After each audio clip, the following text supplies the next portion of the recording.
চলে এসেছি বন্ধুরা আমার ছাদ বাগানের ছোট্ট একটা ব্লগ নিয়ে। যেসব বন্ধুরা চাও ছাদ বাগানের গাছে প্রচুর ফল পেতে, এই খাবারটা অবশ্যই একবার বানিয়ে গাছে কিন্তু খেতে দিও। তো চলো বন্ধুরা, এখানে নিয়ে নিচ্ছি ছোটো মাছ। এই ছোটো মাছ কিন্তু গাছের জন্য ভীষণ ভালো। আর ছোটো মাছটা যদি আমরা শুকিয়ে গুঁড়ো করে গাছে দিতে পারি আরও বেশি ভালো। আর এই মাছটা কিন্তু ডাইরেক্ট দেওয়া যায়। এই মাছটা যদি আমরা টবের মাটি একটু খুঁড়ে অল্প অল্প করে দিয়ে মাটি ঢাকা দিয়ে দিই তাহলে আরও ভালো।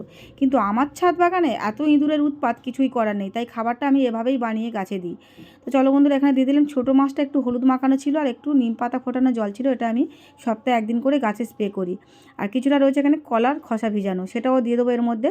আর এবার কয়েকদিন ধরে যে রান্না হবে সেই ভাতের মাঠটাও দিয়ে দেবো। দিয়ে এটা 3 থেকে 4 দিন এভাবে রেখে দেবো। তারপর প্রত্যেকটা গাছের গোড়া ভালো করে খুশে নিতে হবে। এটা ভালো করে মিক্স করে তারপর আমি ব্যবহার করব। কিভাবে ব্যবহার করব সেটাও তোমাদের সঙ্গে শেয়ার করব। তো বন্ধুরা, আজকে ছিল এটাই ব্লগ। কেমন লাগলো কমেন্ট করে জানিও।